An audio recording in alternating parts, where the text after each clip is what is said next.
semuanya, di video ini saya akan sedikit menjelaskan mengenai teori Carl Gustav Jung untuk memenuhi UAS mata kuliah Psikologi Kepribadian. Langsung saja ke materi yang pertama, yaitu ada konsep utama dari Carl Gustav Jung. Ia adalah seorang psikolog Swiss yang terkenal karena psikologi analitik.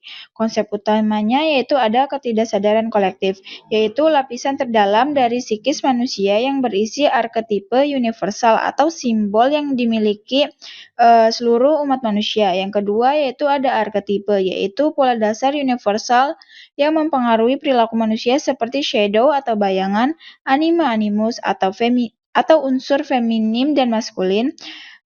Kemudian ada self yaitu keutuhan diri. Selanjutnya ada individuasi yaitu proses menuju perkembangan diri yang utuh, yaitu penyatuan antara sadar dan tidak sadar.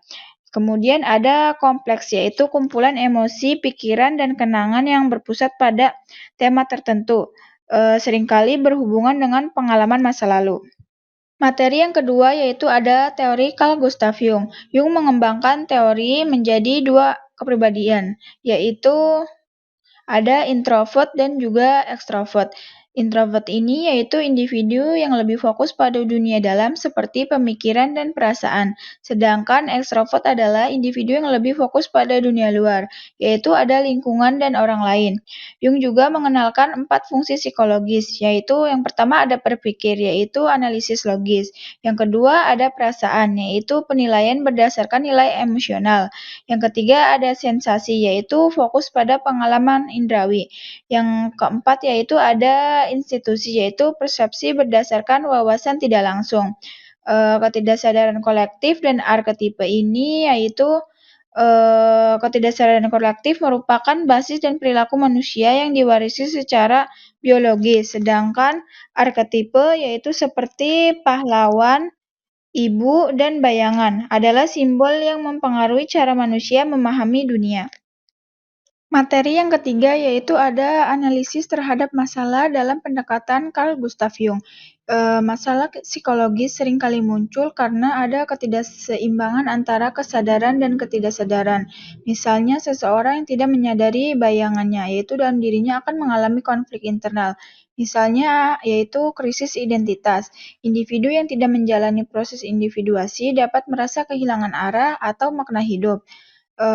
Selanjutnya yaitu ada trauma masa lalu, yaitu ada kompleks yang terbentuk akibat pengalaman masa lalu dapat menghambat perkembangan diri.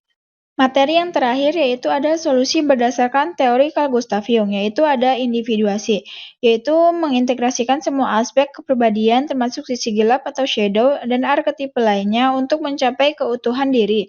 Selanjutnya ada terapi analitik. Jung mengembangkan terapi yang membantu pasien memahami simbol dan mimpi dan arketipe untuk menemukan makna dari konflik batin mereka.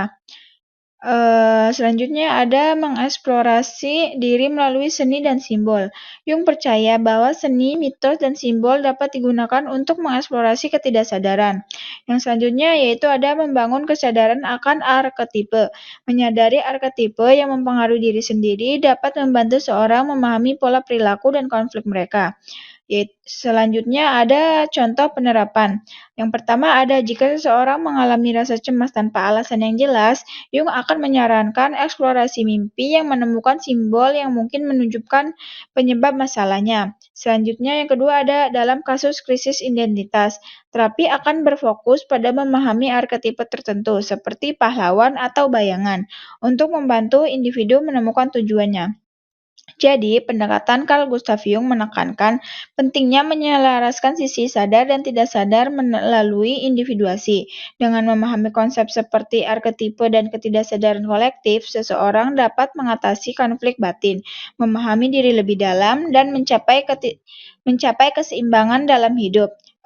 Mungkin hanya itu yang bisa saya sampaikan, kurang dan lebihnya mohon maaf, dan juga saya ucapkan terima kasih banyak karena sudah menonton video ini sampai akhir.